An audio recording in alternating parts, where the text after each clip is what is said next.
I'm going to put my little stuff here. I'm going to do that.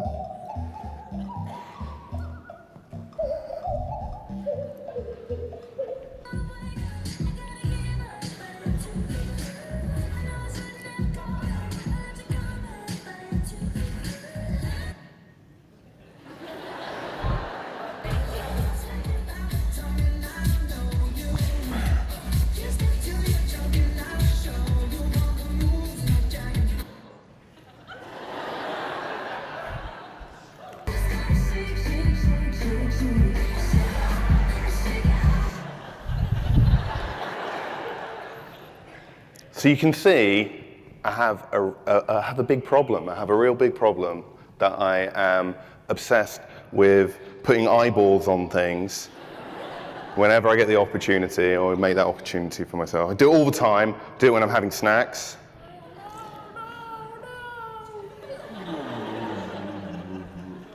Takeaway, got to put a little face on the thing. When I'm at a dinner party at friends' places, got to turn it into something.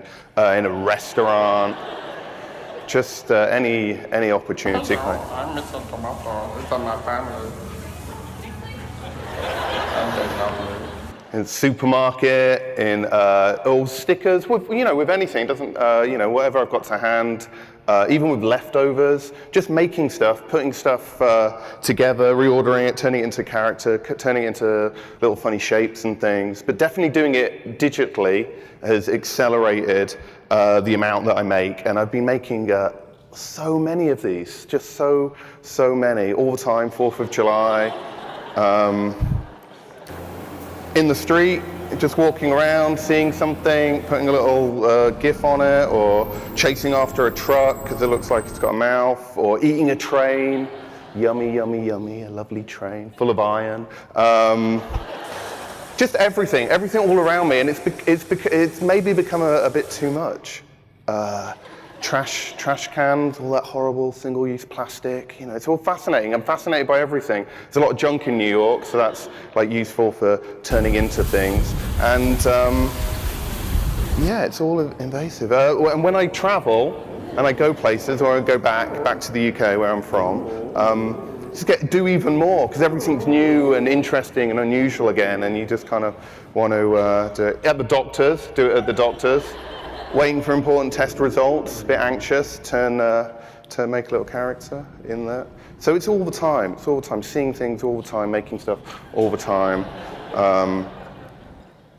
And people say, oh, what do you do? How do you make that? How do you use it? And I tell them, I use Instagram. Wow, yeah. That's how I make the animations. But you can make animations any way you want, right? You don't have to use that. This is the best way to do a funny little animation, which is just 2 bits of paper going back and forth. You don't need anything for that, just a pen and piece of paper. That's what I say you should use. But I've been using Instagram a lot, and I've been using the story tool in Instagram. Do you know that? You can take pictures, you can take videos, you can add drawings to your pictures and videos, you can add text. There's so many things you can do. And so what I do is I take lots and lots of photos, and I'm not really sure what I'm going to do with the photos, and I just kind of sort of accumulate them.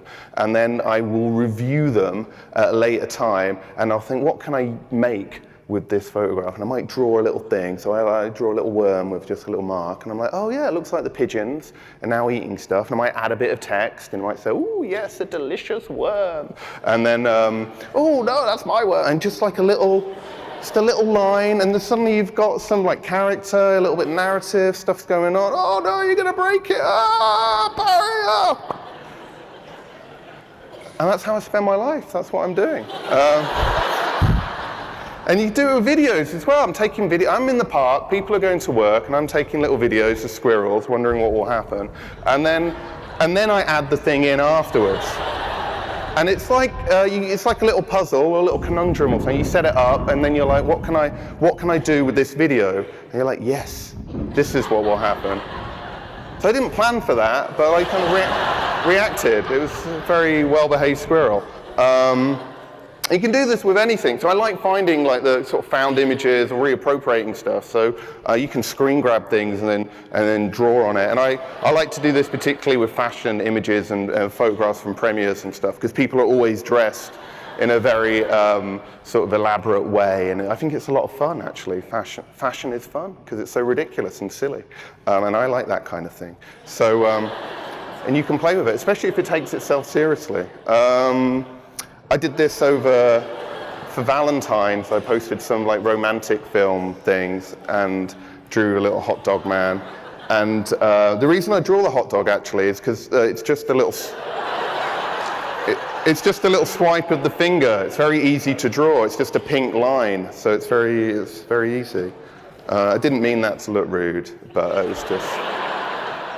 I realized later after I posted it. And you can do a lot with these things. So you can do a lot with very little, which is what I'm all about. So like, and like with the pigeons, I start to build little narratives and stuff. And here is a little narrative with some boxes that I made. So it's just one picture, and we can narrate it. And I need someone to help me narrate through it. Would someone like to read a part of one of the boxes? Someone near that you can read? Okay, excellent.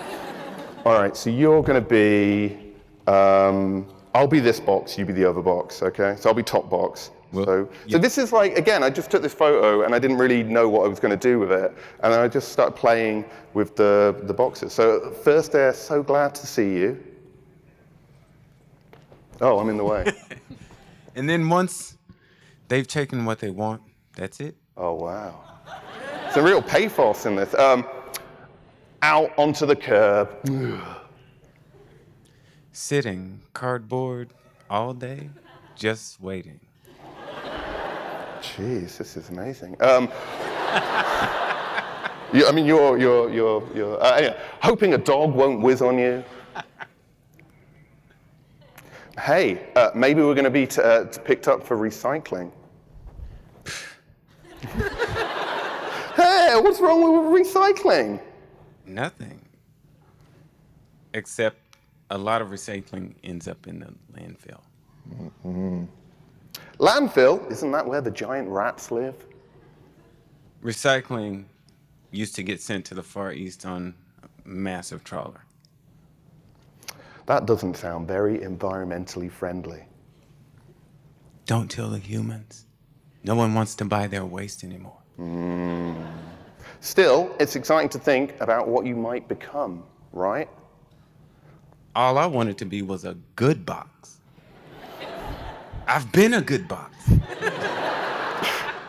I held my contents well. A Wi-Fi router and gluten-free cookbook.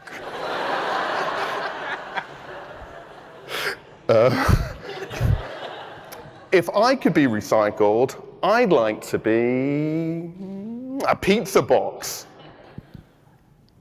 My cousin Joe was a pizza box once. He said it was greasy. Dream big, if you're gonna dream at all. You're a box, goddammit. Think outside of yourself. Okay, I know, I'd like to be a mailbox. Sure, kid, sure.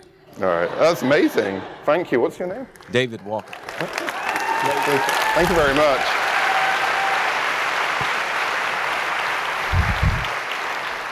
All right, that went much better than I expected.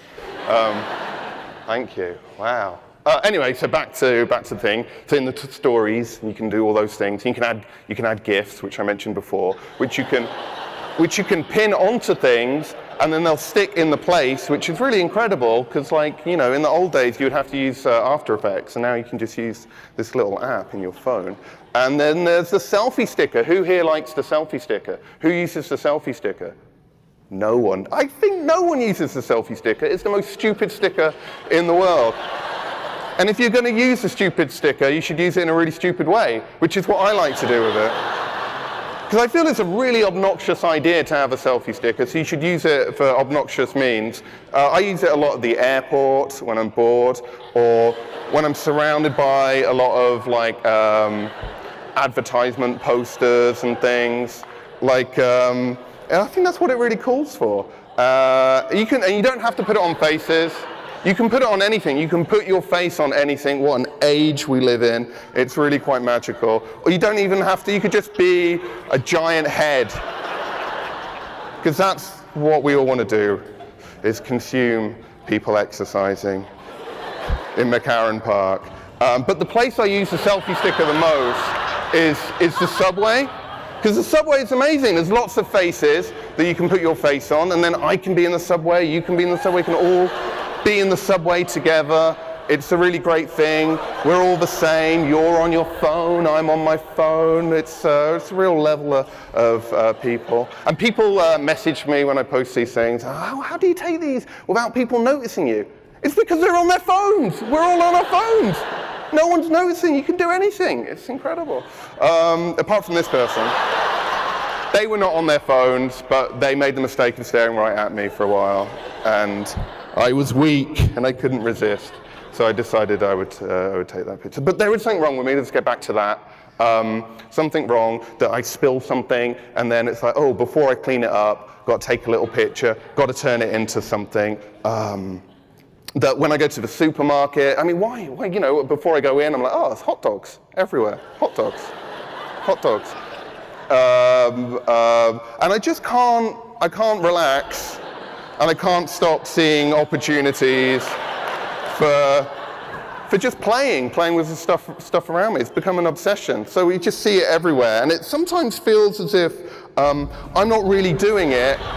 It's just there. Is it a puffy ball? No, it's not a puffy ball. It's a little go-go dancer. Or, you know, is it a plant? No, it's not a plant. It's little funny cartoon birds. Or that's obviously a snake. It's going to be a snake. It has to be a snake. I'm going to make it a snake. I'm not really choosing to do it. It's just there. These little anomalies, these little things that are being shown to you, little stuff that you find, you notice, and you want to bring out. Oh, eggs. These little eggs look cute. They're little nice, lovely eggs. I'll turn those into characters. Oh, this egg is ugly. It's horrible. I'll turn it into. You know, it's already there. It's already there. It's just part. You know, I'm not really in control of it, I think. Even stuff like this it's got really bad because this is not even obvious. This doesn't make any sense. This does not really look like a DJ. But now my brain is just straining so much to find associative sort of images and shapes that I can corrupt in my own way. You can do it with perspective. You don't really need to do it with digital. You know, there's faces everywhere. Who left these plates out for me? They knew that I would not be able to resist doing that. It was a trap set up, much like this cat. It knew. It knew it wanted to be in one of my little videos. It sat there patiently, and it would be impossible for me to walk past and add it to it. So you see these things all the time. They're little offers from the world that it's hard to resist. Things look like things. Words sound like things. Will you answer a question? No. What? So I have a problem, is what we've established. We've established I have a problem. Make your acquaintance. And with any problem, yes, so why am I doing it? Am I really bored? Am I overstimulated? What is the problem that I have? And I'm not really sure. My brain kind of feels like this all the time. And I think it's getting worse, and I think it's sort of building up. And this is how it is. I love this slowdown of all the GIFs. GIFs are like these little weeny animations, but they can bring a whole PowerPoint to a sort of frozen standpoint. Anyway, that's how my brain feels. Why do I do this? I'm in my studio. It's an expensive studio. I should be working. Why am I spending my time making videos like this? Hello, I'm a banana. Just going for a walk along the floor. Nothing bad could happen doing this, I'm sure. Walking along.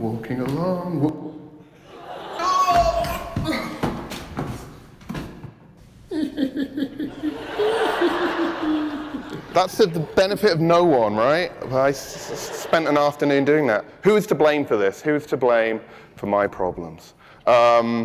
That's the question I ask. Is it the phone? Is it our phones? A phone? I think it's definitely playing a part in it. Like the culture that we're all ingrained in now of having to work all the time, being online all the time, responding all the time, posting all the time, liking all the time, sharing all the time. This 24-hour a day kind of thing that we need to be present all the time there. sharing stuff and making stuff, so we're alive and noticed and recognizable? Is it the need for validation? Is that why I made these? When I first joined Instagram, I took celebrity images and I took my images and I put them together, so it made it look like I was hanging out with celebrities, so everyone could say that's really cool and you're cool and we're jealous, without them realizing that actually I'm just at home on my own in my pants. Is it the dopamine rush? You know, that you feel good when you get a response, and then you check back, hoping that you'll get that again. It's a bit like the sort of gambling cycle, that if you get it once in a while, it's just enough to keep you coming back and checking again. And that's how these things are designed, and that's how we're sort of trapped in them. And then I thought maybe I'm like doing all this stuff, especially in my studio, because I'm avoiding doing my actual work. Maybe I'm sort of distracting myself on purpose. Oh, hello, welcome to my studio. This is where I do all my paintings and drawings and scribbles and doodles. It's really lots of fun. Let's see what's going on here. There's some pens, they're nice, and scissors! So that's my studio, and I'll just show you very briefly some real work, because I want you to give a modicum of respect to me and think I'm a normal person. So look, I did some work for Apple, and I do. So this is other stuff that I've done. I did this last year in Hong Kong. It's an installation of things. So maybe this is my real work. Maybe this is the stuff I should be doing. I've licensed my work on lots of things over the years, fabrics and things. I draw on stuff and make murals and do paintings and things like that. So maybe that's my toilet roll wrappers as well. That's good. So I did that. So stuff like that. Is that my work? I made some books. I made some picture books. Maybe that's my real work. Maybe that's what I'm distracting myself from. Some gifts I made for a Chinese phone company that maybe is spying on us, maybe not. Don't tell them I said that. I haven't got, anyway. I did some work for New York Times. Wow, yeah, New York Times. Ooh, what do you want me to do? I can do, well, you just put eyeballs on something, okay. All right, fair enough. I only had myself to blame. And sometimes I do these little pop-up interactive sort of workshop things called Doodle School, and you can come along and we'll draw together and make funny things, and I'll draw on you if you want, and that kind of thing. Maybe that's my actual work. Or maybe this is like what I'm just doing in my studio that no one's really asking me to do, and I like to make, and it's just sort of drawings and paintings and my artwork, I guess. And I try and make this stuff in the same way that I make some of the videos and photos that I showed you, and that even though it's not found sort of material, that I try and treat it like that. I try and make shapes and things without thinking about it too much, and then come back to it and see what they look like and see what I can turn them into. These are some of my newer paintings on canvas. So yeah, playing around with the materials in the same way that I might play with some of those like photos and digital things. And like, 'cause I don't really know what I do. I don't know what I am. I'm not really sure what I'm meant to be doing. And I said this to someone a few days ago in the near the bookshop, and they said I was a performer. And I was like, I'm not really a performer. And then I thought, oh wait a minute, I do once in a while do these kind of projects where I try and not make fun of, but like I see an artwork and I make a response to it. And do you know the Yayoi Kusama Infinity Room? So like this, people go there and it's an artwork, but it's kind of turned into a kind of selfie opportunity. So I thought, and people queue up for hours and hours and hours to get in and get a photo. So I thought I would make a little miniature box version of the room, and I would take it to the queue. All right, I'll explain. Hello. Would you like to have a look? Yes. It's a miniature version, save you a lot of time. Yeah, no, that's definitely good work. Good work? Yeah. You like it?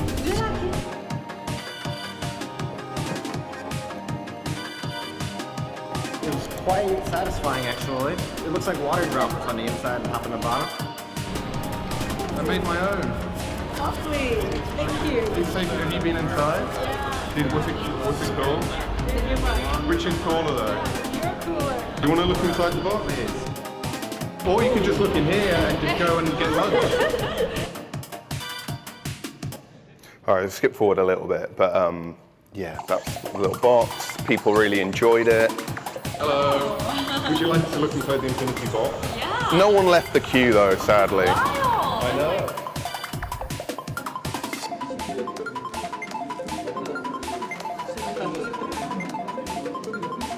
It's the infinity box.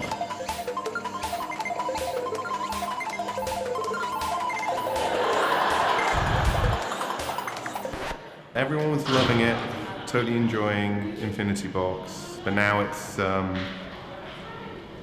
been confiscated.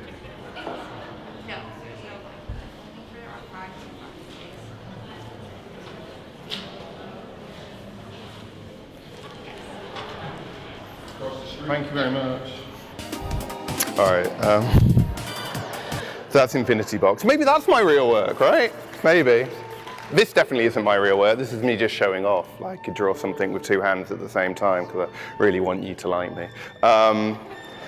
So yeah, I'm just a little confused about what I should be doing. So yeah, maybe it's all just a cry for attention, right? That's why I'm doing it, because they're desperate for attention. That's why I probably do stuff like this at parties and events. Instead of mingling and schmoozing and networking and giving, I'm like, what can I make with the, you know, with the little vegetables that they offer you? Or like when I go to things, I make stuff so I can play with it basically and not have to engage with the adults. I gave a talk last year and we made little lychee and blueberry like cocktail thingies so I could play googly eyes with people. Again, not really engaging and interacting with the humans. And then like when I put this talk together, I've got so many like videos and images that I've made, like I showed you at the beginning. I was kind of a bit appalled with myself. There's so many of them. And I thought, what could I could have used my time better. I could have, could have learned to drive. I can't drive, that's really shameful. Could learn to speak Korean maybe. My wife is Korean. I could finally argue with her in her own language. Or at least some Korean maybe, realistically. I could have written a new book. I could have meditated. I could have helped others. I could have done like lots of things. So what I did is I quit social media for a week. I went cold turkey and deleted it from my phone. And I thought this will be good. And I thought when I go back, everyone is going to be like, oh, John, where have you been? And there'll just be a tidal wave of people asking me. But this was the kind of response that I got when I went back. You have no messages. Thank you for your call. Goodbye. And I was a little sad. So I reverted to form, and then I made another little web comic-y thing. Oh wait, would someone like to narrate this? I need someone to be the pickle counselor. Maybe would you like to do it again? You were really good. Yeah. All right. Thank you very much.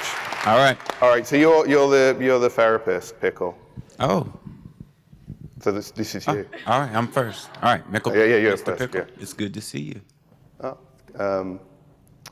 So how was your week? Pretty good, actually. I deleted Instagram from my phone. What? Well, at first I was afraid. I was petrified. I kept thinking I could never live without it by my side. But then I went so many nights thinking how it done me wrong. And you grew strong? I learned how to get along. And so you're back.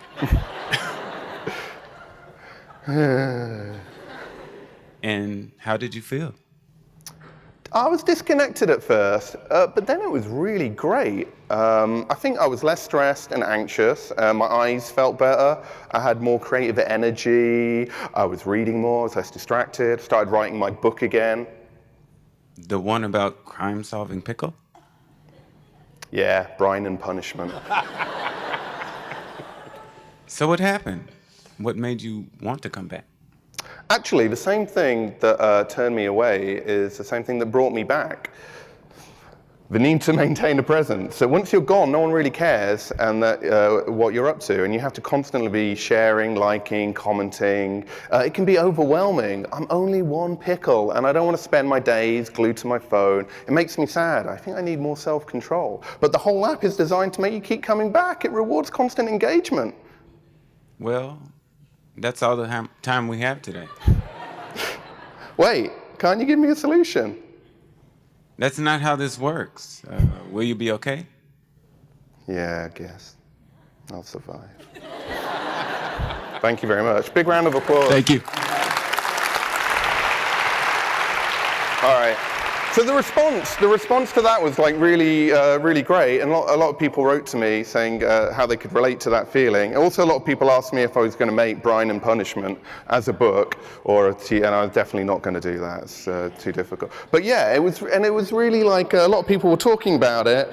But then we were still on the platform that we're all sort of aggrieved to be on all the time, talking about it, and I thought it's really bad. But then I thought, no, maybe we should not be so hard on ourselves. Maybe I should not be so hard on myself, and that maybe it's not such a terrible thing, and that actually the feedback and the response that I get from doing these things is really kind of positive in a good way, and that I get a lot of people sending me pictures doing the same kind of thing that I'm doing, that have been inspired by my goofy little experiments and videos. And that's really, really amazing to see that that's such a positive response. And using that tech for fun and gross means, which is super cool.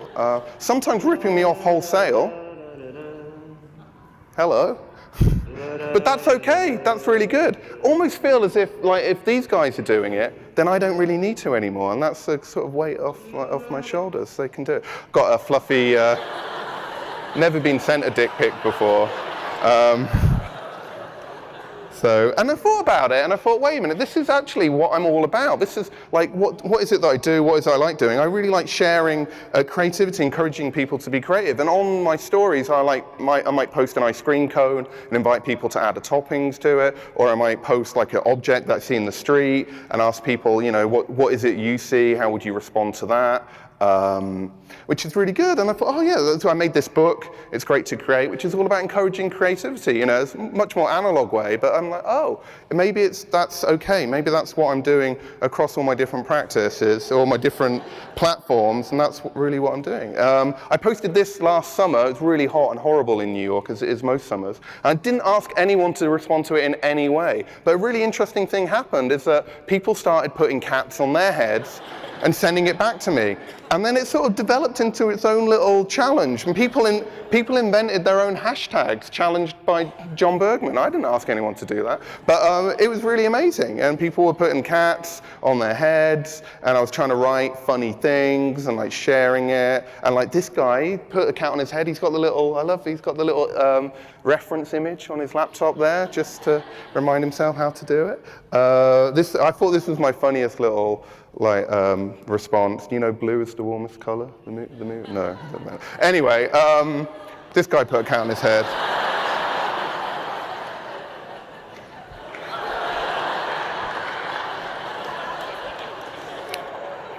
But it's really amazing, and schools are doing stuff on my work, which is super cool, and they do googly eye projects, and people respond really well to it. So this has been really, really positive. This is what happens when a school does a project on my work. I get lots of students messaging me, and they ask me really funny things, which is super cool. There's a guy in Tehran that does the face swapping just like me, which is wild because I think he looks just like me. So that's kind of incredible. And I get lots of nice comments, and I can see that it really means a lot to people. Oh, sorry, I should really read this. Your stories and posts make me want to live another day. I love your work, keep it up. Live another day. I think if my stories are the only thing making you hang on to life, maybe let go. Maybe it's not really worth it. I mean, I don't know. But it's good. I like what you're posted. Sometimes I get sad and watch your videos and they make me feel much better. That's incredible. That actually makes me feel a lot better about making all these things. So it's been a really positive thing, and I think it's nice. And it just shows that we all want to connect, and we all want to be somewhere together. We want I think innately want to build communities. And I don't think it's really a problem about being bored or overstimulated. If I'm bored, I'm going to make stuff. No, overstimulated, probably going to make stuff. It's okay. And I think, sharing this creativity, building stuff together is really important. There are bad things about being online, and there are good things. And I think it's down to us to be responsible about our use of these things and try and use them for more of the good stuff than the bad stuff, but be aware of both of those things. Because it can be really difficult. Making your way in the world today takes everything you got. Taking a break from all your worries sure would help a lot. Wouldn't you like to get away? Sometimes you want to go where everybody knows your username. And they're always glad you came. You can join in if you know the words. That would help me a lot. You want to be where you can see troubles are all the same. You want to be where everybody knows your username. You want to go where people know people are all the same. You want to go where everybody knows your name. That's what's important. All right, thank you very much. That's the end of my talk.